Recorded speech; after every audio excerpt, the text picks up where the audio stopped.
a developer from Straka Studio, a small Slovakian-based company that is working on a game called Loot River.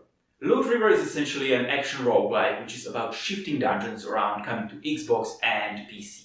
And I would like to show you a new gameplay video which shows you the controls of the game, a procedural generation used in the game, shows you some areas, bit of combat, and perhaps a new thing or two that you didn't see in the trailer.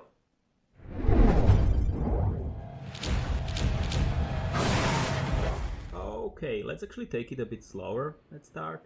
I'll show you some controls. You can move your hero around with the left stick, responding to your pressure, and you can also dash and dodge on controller with the A button. And you attack with the right bumper. That's your standard attack. It now chains into combos. It used to be just like one attack before, but now it's like 1, 2, 3, fluidly changing into one another for a better feel of combat. You can also do a heavy attack, or what you could do is charge your heavy attack for special damage. Cool, right? And there are many different weapons in Loot River, and each is useful in different scenarios and has different properties, and you can do different stuff with. Let's go to the first combat area now, the Sunken Village. It's the first area where you already need to navigate these platforms that we saw before, and you do it by standing on the platform and dragging it with the right, upwards, downwards, or in any direction you want. And let's approach these enemies up now and lure them onto our platform, one by one if you want. Or what we could do instead is just like charge right in and do some heavy attacks and hope for the best, but that's usually not the best idea unless you have a large weapon.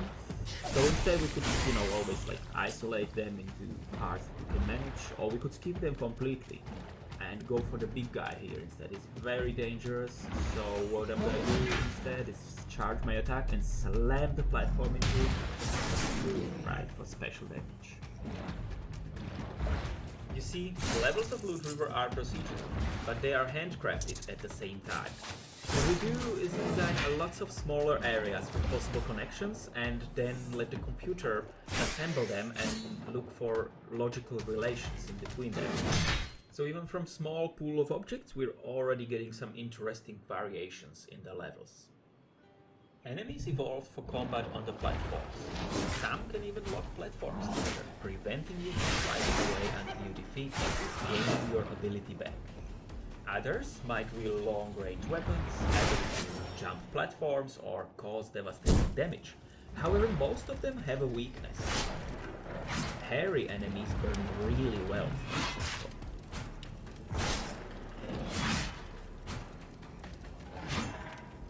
You will visit many interesting places, obtain legendary weapons, meet unimaginable characters, fight them, and ultimately die by your hand. But those who persist can get even further, explore places never seen before, face horrors, and perish again.